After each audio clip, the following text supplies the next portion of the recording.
अब हम आखिरी दो घर जो हाउस बचे हुए हैं, Rahu in 11th house and Ketu in 5th house.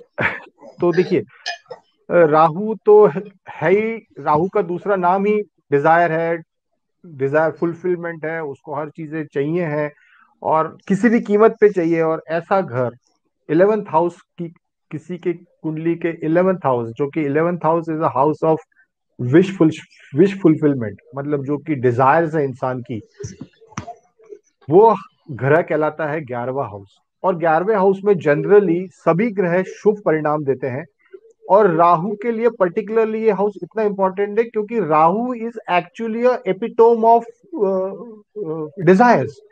और ये ग्रह अगर डिजायर के घर में ही चला जाए तो ये उसके लिए एक one of the best position है। जैसे कि हमने डिस्कस किया कि 3, 6, 10, 11 ये पाप ग्रह की अच्छी पोजीशन है, तो राहु की 11वें घर में position is super position for wish fulfilment. ऐसे नेटिव्स का ये देखा गया है कि अगर वो सिर्फ कोई इच्छा कर ले, सिर्फ कोई मन में इच्छा रख ले और उसको रजिस्टर कर ले और उसको भूल जाए, that wish is going to fulfil in his life time some time और अदर। ये उस Rahu in 11th house. Rahu in 11th house gives lot of money, lot of fame, lot of reputation. Only thing is depending upon कि राहु कौन सी राशि में बैठा है, कौन से नक्षत्र में बैठा है, ये डिपेंड करता है कि वो जो means of getting that money or means of getting that fame is concern, वो इलीगल होगा कि लीगल होगा, दैट इज अ क्वेश्चन। वो वहां पे एक इशू हर समय बना रहेगा because Rahu is in picture and Rahu can do anything and can go to any extent. So it doesn't mean कि राहु है तो वो एक लीगल रास्ता ही इख्तियार करेगा, ऐसा नहीं है। राहु कोई भी रास्ता इख्तियार कर सकता है वो विश फुलफिलमेंट के लिए। But this is one of the best position. यहाँ पे जिन जातकों का राहु 11th हाउस में होता है वो बिग बड़े कॉर्पोरेट्स में काम करते हैं, बड़े कॉर्पोरेट से रिलेशन होते हैं, फ्रेंड सर्कल बहुत बड़ा होता है, they can earn money from the foreign land, they have good contacts from the foreign peoples, they are either the youngest or the eldest in their own gender in their family. So बड़े भाई से उनको प्यार मिलता है if Rahu is nicely placed. And ये it is also seen that suppose Rahu in 11th house और आपकी राहु की महादशा later stage of the life लग रही है, सोने में सुहागा है, सोने में सुहागा है। Because Rahu and Ketu actually get activated at the age of 42 for Rahu and 48 for Ketu. तो मान लीजिए किसी नेटिव की राहु की महादशा 42 के बाद लगती है, तो उसके लिए ये बेस्ट पीरियड लाइफ में शुरू हो जाएगा, क्योंकि जब तक यहाँ पे आते आते वो इतने सब चीजें महादशाएं क्रॉस करके चुका होता है, उसके पहले मंगल, चंद्र, सूर्य, शुक्र, केतु सबको क्रॉस करके वो 40 to 48 में जब राहु केतु की महादशा में आता है तो वो एक परिपक्वता उसमें उस इंसान में आ जाती है।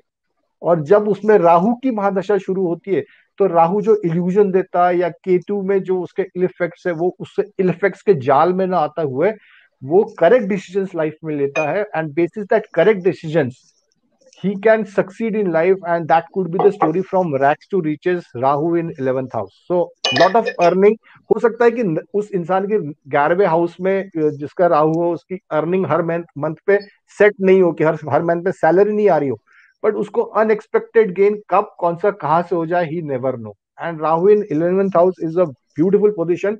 और जैसे कि हम बोल रहे हैं कि ये सस्पेंस के ग्रह हैं, ये सडन के ग्रह हैं, तो ऐसे बहुत से इंसिडेंट्स देखे हुए हैं कि कोई एक छोटा सा कैमरा मैन किसी बहुत बड़े डायरेक्टर के साथ 15 साल पहले काम करता था, उसकी उससे अच्छी रेपुटेशन थी, उसके बाद 15 साल उनका कोई कांटेक्ट नहीं हुआ, और एक बार डायरेक्टर को ऐसा कुछ हुआ कि उसके बच्चे की याद आ गई कि यार वो 15 साल पहले एक लड़का मेरे साथ काम करता था, उसको बुला लूं।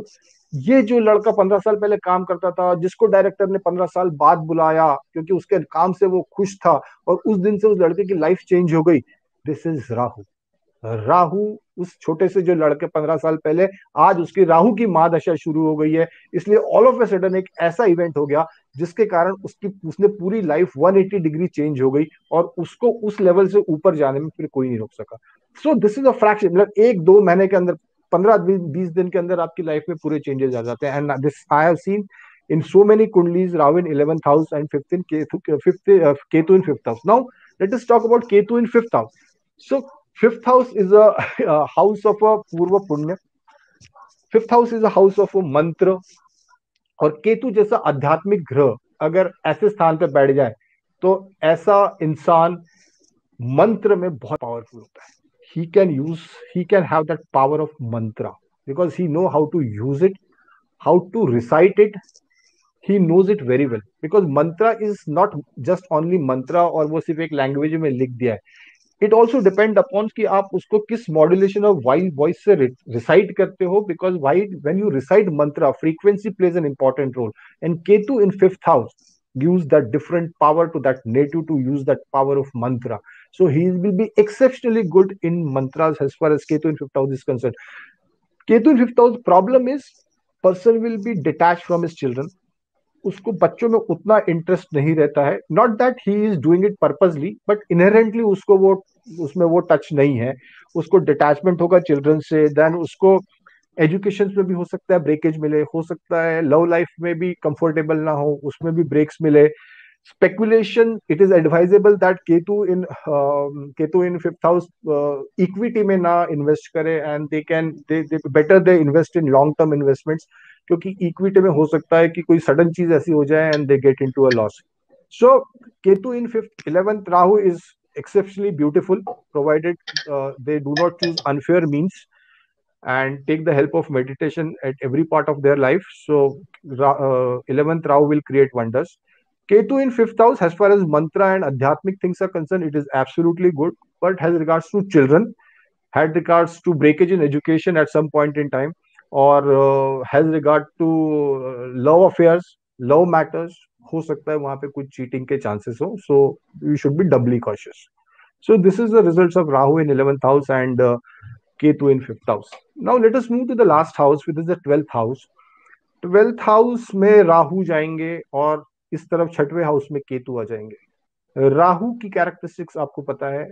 12वें की जो 12th हाउस, ये हाउस लास्ट हाउस है 12 हाउस में से.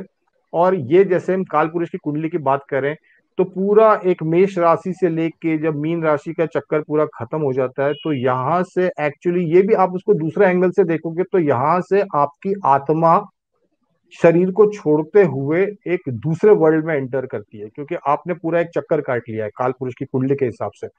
Otherwise also 12th house is a house, इसको ये भी बोलते हैं कि ये जेल भी है. This shows jail also. 12th house is a wasteful expenditures also.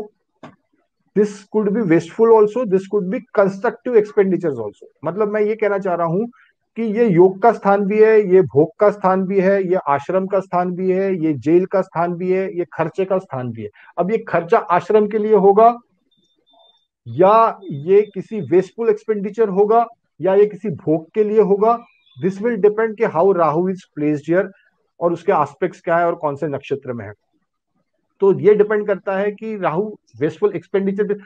12th house is house of bedroom also. 12th house is a house of sleep also. 12th house is a house of bedroom pleasures also. So Rahu here can bring aggression. Rahu here can bring ego in sexual matters, which is not good for marriage. So it can lead to disharmony in marriages also, in that relations also. So यहाँ का Rahu has to be handled properly, because what is a taboo for Rahu in 12th house, we should not do that. So you have to handle Rahu here. So wasteful expenditures ना हो, आपका meditation की तरफ ध्यान हो, जिससे कि राहु यहाँ पे कंट्रोल होगा. अदरवाइज अगर यहाँ का राहु नेगेटिव है तो बहुत सारे वेस्टफुल एक्सपेंडिचर्स होंगे, पैसा पानी की तरह बहा जाएगा, हॉस्पिटलाइजेशन होगा, मल्टीपल अफेयर्स में खर्चा होगा, पूरा पैसा आपका लिकर भोग में जाएगा, क्योंकि ये भोग है. यहाँ पे शुक्र उच्च के रहते हैं, तो ये एक भोग का स्थान है. तो अगर उसको ठीक से मैनेज नहीं किया, और राहु तो डिजायर है, राहु को तो चाहिए सब भोग है, तो ये तो उसके लिए एक्चुअली अच्छी जगह है कि सिंफुल एक्टिविटीज कर सकता है related to every matters. And this is a well good place for Rahu if he wants to use unfair means and just want to mint money and just want to life को अगर सुख भोगना ही सिर्फ वो intention है. But otherwise this is a worse position for Rahu. अगर यहाँ पे राहु को नहीं संभाला गया तो बहुत गलत रिजल्ट्स मिलेंगे. And similarly win 6th house Ketu 6th house is always good results in terms of your disease, in terms your शत्रु हंत्रा, जो शत्रु को वहां पे वो नाश करता है. In terms of your Ketu in 6th house, I have seen that people are very good lawyers also. People are very good lawyers also. They are into position where in judicial, in good position in judicial systems. So in medical professions also they are doing very good. In They are very good surgeons also, because Ketu in 6,000, Ketu is actually called the Caesar. So they do very good with scissor. So शत्रु यहाँ पे नहीं टिक पाते हैं, disease नहीं होती है, loan लेने में वो इंट्रोवर्ट टाइप का रहता है, वो लोन जनरली केतु इन 6,000 वो लोन लेता नहीं है। अगर ठीक से प्लेस नहीं है तो फिर वो लोन इतने ज्यादा लेगा कि वो चुका नहीं पाएगा। उसके ये इल इफेक्ट्स भी हैं। As regarding to profession, these people can be good surgeon also, because sixth house is a house of law also. So they could be good advocate also. They could be good judge also.